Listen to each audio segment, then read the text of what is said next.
आप अपनी तकरीरों में, सभाओं में कहते हैं कि मुसलमान ही मुसलमान का दुश्मन बन रहा है और हमें इनमें कुछ छुपे लोगों को पहचानना चाहिए। तो सर, आपको क्या लगता है कि जो कौम के लोग हैं वो ये बात आपकी पसंद करेंगे और आपके साथ आना चाहेंगे?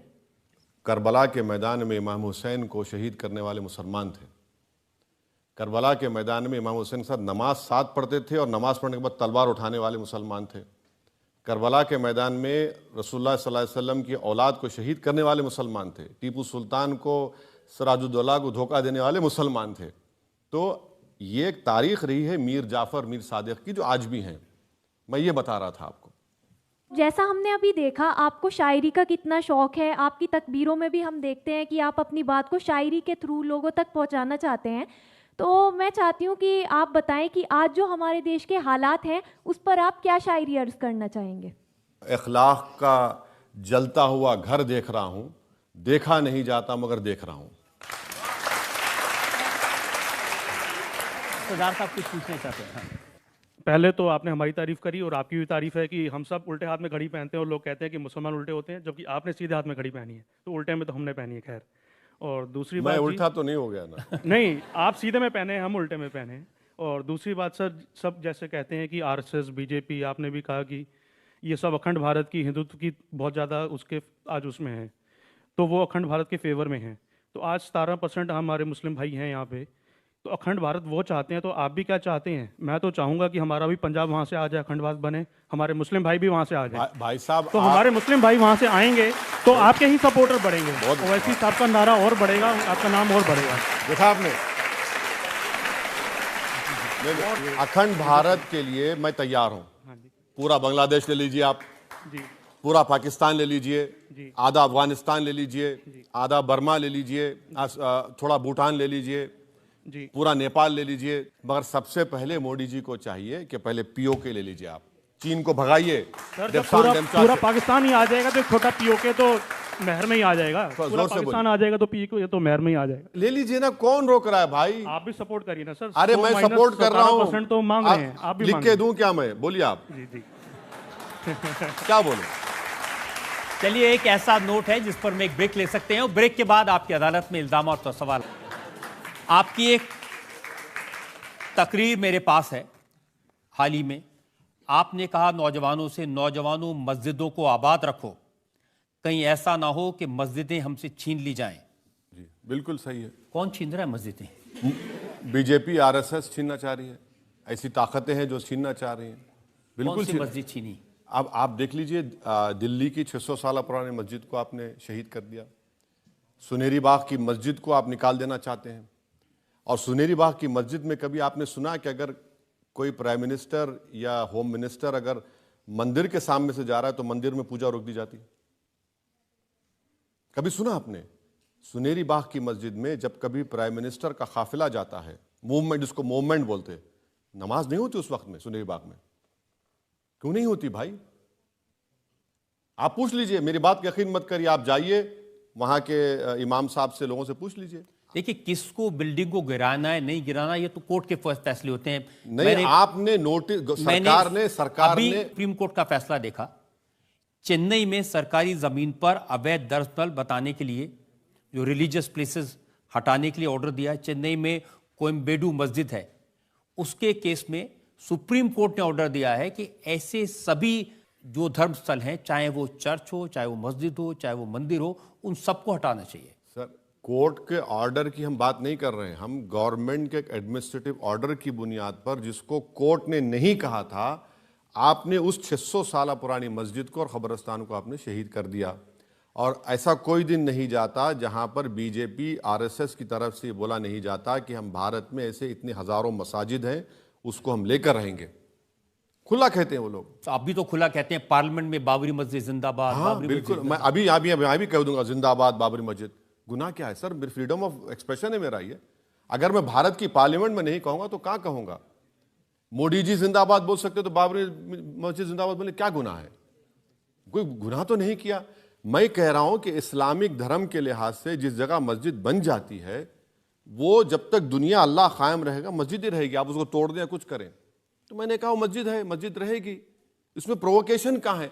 और बाबरी मस्जिद एक केस स्टडी है कि किस तरीके से मस्जिद को छीना जा सकता है, उसको हमको समझना है।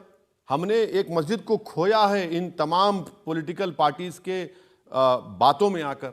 सुप्रीम कोर्ट को जाकर बीजेपी ने कहा था कि हम हाथ नहीं लगाएंगे, और मस्जिद को आपने तोड़ दिया। सुप्रीम कोर्ट अब तक कंटेम्प्ट पिटीशन नहीं सुना, और क्रिमिनल कोर्ट में कोर्ट ने फाइंड किया कि कोई भी कन्विक्ट नहीं हुआ उसमें, कोई कन्विक्ट नहीं हुआ उसमें। और खुद पार्लियामेंट में ये एकनाथ शिंदे के जो पार्टी लीडर हैं वो नरसिम्हा राव की तारीफ में कह रहे थे कि जब बाबरी मस्जिद को तोड़ा जा रहा था तो पीवी नरसिम्हा राव ने कहा कि मैं पूजा कर रहा हूं, मुझे डिस्टर्ब मत करो। उन्होंने कहा, मैंने नहीं कहा ये। आप बताइए फिर क्या है ये? फिर ये देखिए, सुप्रीम कोर्ट का फैसला है और आप कहते हैं कि मक्कारी से बाबरी मस्जिद ले ली। सुप्रीम कोर्ट का फैसला जो है ना, अगर आप पूरा फैसला पढ़ेंगे सर, तो उसमें फैसले में सुप्रीम कोर्ट ने कहा कि मंदिर को तोड़कर मस्जिद नहीं बनाई गई। सुप्रीम कोर्ट ने एएसआई की सर्वे की रिपोर्ट को नकार दिया। सुप्रीम कोर्ट ने जो फैसला दिया, हम उसको जो गलत मानते हैं, इसलिए कि सुप्रीम कोर्ट ने फेथ की बुनियाद पर दे दिया, फेथ की बुनियाद पर दिया।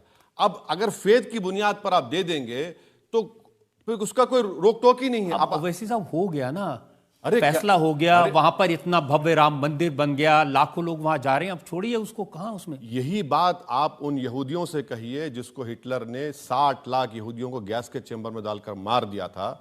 वो 1930s की दास्तान को 2024 तक बोलेंगे। मैं भी बाबरी मस्जिद की दास्तान को मेरे मरने से पहले मेरे औलाद को बोलूंगा कि तुम भी बोलते रहना, क्योंकि जिस तरीके से मस्जिद को छीना गया उस तरीके से हम दोबारा मस्जिद को नहीं खोना चाहेंगे। क्या 6 दिसंबर इस देश के लिए फख्र का दिन है? बताइए, अगर 6 दिसंबर नहीं होता तो सुप्रीम कोर्ट का जजमेंट क्या ये था? तो पार्लियामेंट ने कहा कि 22 जनवरी फख्र का दिन है, उस दिन राम मंदिर बना। वही तो हम कह रहे हैं। अच्छा किया आपने, 17 दिसंबर 1992 को पार्लियामेंट ने बाबरी मस्जिद डिमोलिशन को कंडेम किया, और रेजोल्यूशन में आरएसएस, विश्व हिंदू परिषद, बजरंग दल का को कंडेम किया और कहा कि यह काला दिन है। अब पार्लियामेंट के रेजोल्यूशन के खिलाफ अगर आप एक और रेजोल्यूशन ला रहे हैं, तो हमने इसी पार्लियामेंट में as an Indian, proud Indian मैं कह रहा हूं, कि हमने कहा कि पीओके हमारा है। कल क्या आप रेजोल्यूशन लाएंगे पीओके हमारा नहीं है बोलकर? आप कौन सा प्रेसिडेंट क्रिएट कर रहे हैं? ये तो गलत है ना, बिल्कुल बिल्कुल गलत है ये। अब तो ज्ञानवापी मस्जिद को लेकर हाई कोर्ट ने ऑर्डर दिया है कि वहां तहखाने में पूजा होती थी, और 1993 में जो पूजा बंद की थी वो गलत था, वहां पूजा कंटिन्यू होनी चाहिए। अब इसकी क्रोनोलॉजी समझिए। इसका मैं आपका एक एग्जांपल दे रहा हूं आप लोगों को समझाने के लिए। 29 और 30 दिसंबर के दरमियान में 49 में बाबरी मस्जिद में मूर्तियां रख दी गई, नंबर 1। हाँ, फिर नायर साहब ने उसको लॉक डाल दिया, नंबर 2। नायर साहब उसके जनसंघ के एमपी बन गए। आपने 6 दिसंबर को तोड़ दिया और तोड़ने वालों को आपने जगह दे दी। यहां पर क्या हुआ? यहां पर व्यास फैमिली कह रही है कि हमारे पास 1530 से डॉक्यूमेंट है। मैं भी कह रहा हूं कि मैं भी 500 साल से नमाज पढ़ा था बाबरी मस्जिद में, नंबर 1। व्यास फैमिली कहती है कि 93 में मुलायम सिंह की सरकार ने बगैर रीजन राइटिंग के दिए बंद कर दिया। मैं भी कह रहा हूं कि मेरी मस्जिद को भी आपने बंद कर दिया था। अब कोर्ट आपने कोर्ट को जाके पूजा अलाउ करिए। भाई मेरी नमाज क्यों अलाउ नहीं किया आपने? फिर आप समझिए, इसीलिए हम कह रहे हैं कि हम एक मस्जिद को खोए, दोबारा नहीं खोना चाह रहे हैं। आप इन बातों को समझना चाहिए। अब भाई दूध के जले छाछ को भी फूक फूक कर पिएंगे हम लोग, तो भड़काएंगे आप नौजवान? भड़काएंगे नहीं, सच्चाई को बयान करेंगे। ये जो मैं जो कुछ कह रहा हूं ये फैक्ट है, मैं जो कुछ कह रहा हूं फैक्ट है। अच्छा सर, अब आप चले जाइए, आप ज्ञानवापी पे आ गए, आप चले जाइए मथुरा पे। 1965 में हिंदू और मुसलमानों में एग्रीमेंट हुआ, मुसलमानों ने 8 एकड़ जमीन दे दी। अच्छा, उस एग्रीमेंट पर किसने साइन किया था हिंदुओं की तरफ से? पंडित मदन मोहन मालवीय। क्या पंडित मदन मोहन मालवीय से बड़े हिंदू नरेंद्र मोदी हैं? नहीं है, उन्होंने साइन किया। आप 2023 में बोलते हैं कि नहीं, उनको इख्तियार नहीं था वो जमीन देने का, लेने का। कौन खोल रहा है इस देश में? कौन जख्म को खोल रहा है? कौन इस देश को उस राह पर लेकर जाना चाह रहा है जहां पर दोनों धर्मों में टकराव होगा? विश्व हिंदू परिषद के जो प्रेसिडेंट है आलोक कुमार, उनकी बयान में पढ़ रहा था, वो कह रहे थे कि हम मुसलमानों से हाथ जोड़कर कहते हैं कि अब अयोध्या के बाद में मथुरा और काशी दे दें, उसके बाद हम कुछ क्लेम नहीं करेंगे। ये सब बकवास है, ये सब झूठ है। आए भैया क्यों देंगे? मस्जिद मेरे बाप की थोड़ी है, मस्जिद मेरी मां की थोड़ी है, मस्जिद तो अल्लाह की होती है। मस्जिद का एक कागज है, एक डॉक्यूमेंट है। आप कब तक बोलेंगे वो उस जमाने में मुगल बादशाह था, तो फिर पुष्पमित्रा संगा से कौन इंसाफ करेगा, बताओ मेरे को। पुष्पमित्रा संगा ने कई बौद्ध धर्म के स्तूपाओं को तोड़ दिया, उसका इंसाफ करिए। चलिए, आप जब मुगल बादशाह को बोलते हैं तो पुष्पमित्रा संगा क्या करेगा? पुष्पमित्रा संगा के बारे में कोई नहीं बात करता।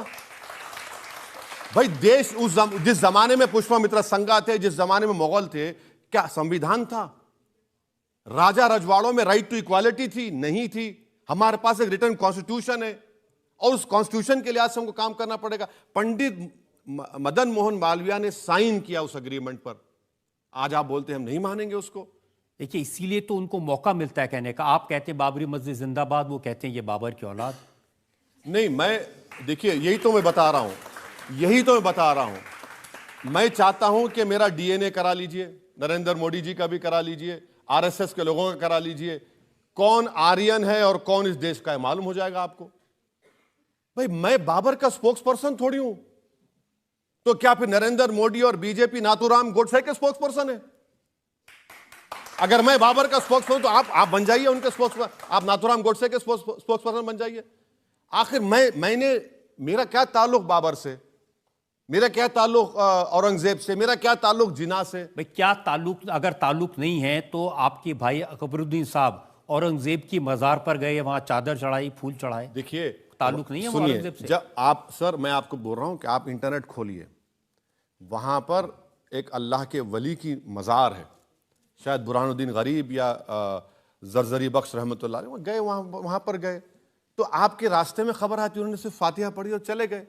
और एएसआई प्रोटेक्टेड मॉन्यूमेंट है वो, आप निकाल दीजिए उसको। आप खुद डेलीगेशन को लेके जाते औरंगजेब के पास, फातिहा पढ़े और क्या करे, कुछ नहीं किए। अब उसको बोले हो अरे वो गए, अरे भाई नहीं वो जो अच्छा मोदी जी बहादुर शाह जफरी खबर पे गए, अच्छा था वो, बताइए आप। देवेंद्र फडणवीस ने कहा महाराष्ट्र में कुछ औरंगजेब की औलादें पैदा हुई हैं, सवाल यह है ये किसके इशारे पर पैदा हो रहे हैं। ये समाज में टेंशन पैदा कर एक प्रॉब्लम यह है कि देवेंद्र फडणवीस ब्राह्मण है और उनको दिखाना पड़ता है अपने आप को कि मैं सबको साथ लेके चलता हूं, उनका सबसे बड़ा प्रॉब्लम वो है।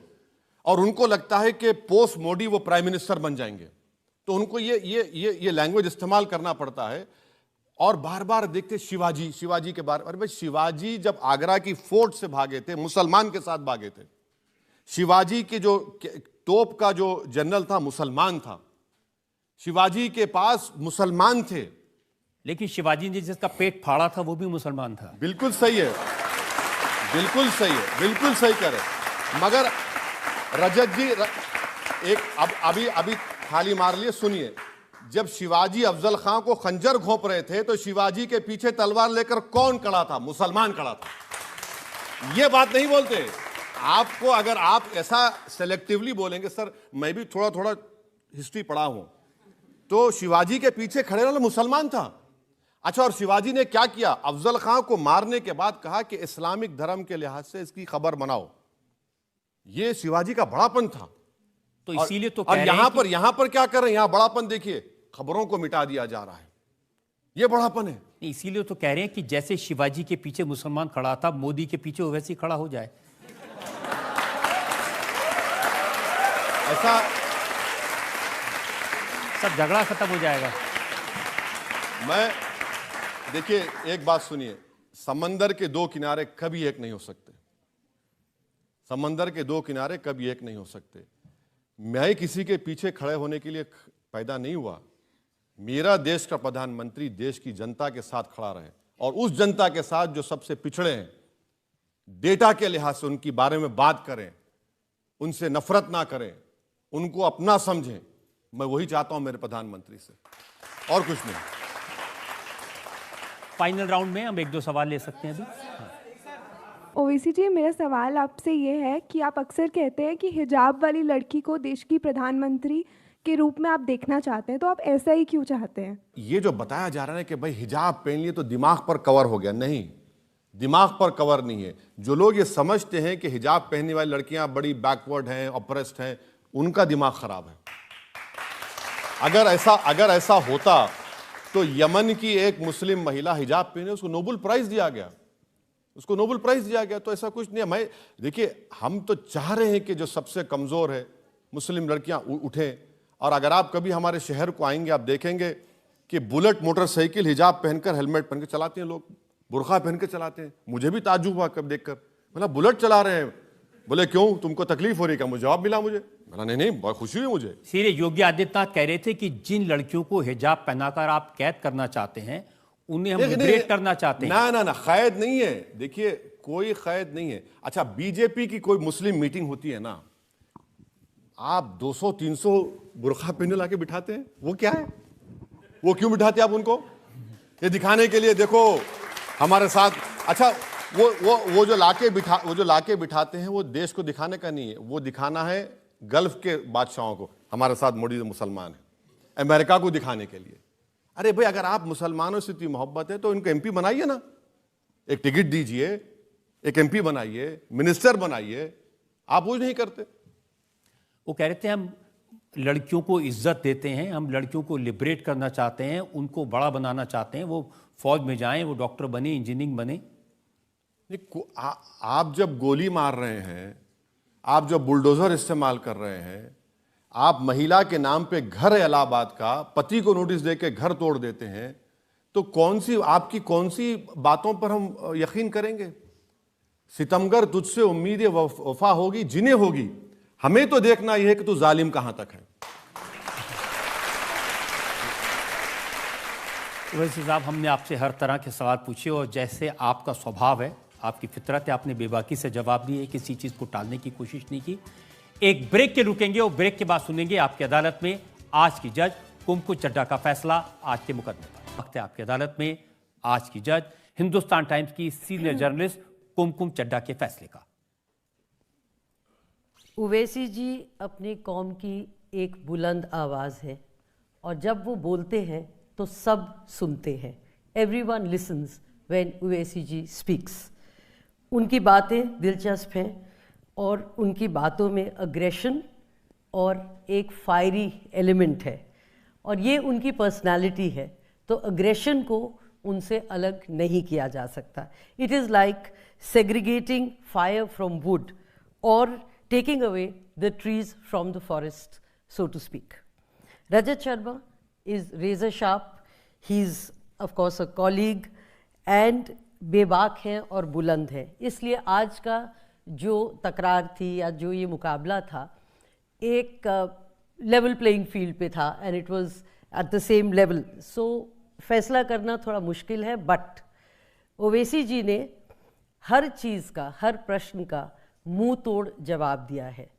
तो अदालत उनको ये हिदायत देते हुए कि अपनी भाषा पर थोड़ा संयम रखे,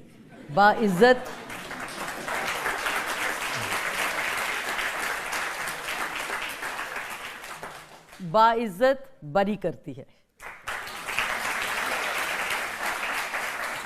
इस उम्मीद के साथ, इस यकीन के साथ कि असदुद्दीन ओवैसी इसी तरह से लोगों की सेवा करते रहेंगे, पब्लिक लाइफ में जो ज़रूरी मुद्दे हैं उनको उठाते रहेंगे और बुलंदियों पर पहुंचेंगे। आज का मुकदमा यहीं ख़त्म करते हैं। अगले हफ्ते आपसे मुलाकात होगी एक नई शख्सियत के साथ। तब तक के लिए नमस्कार।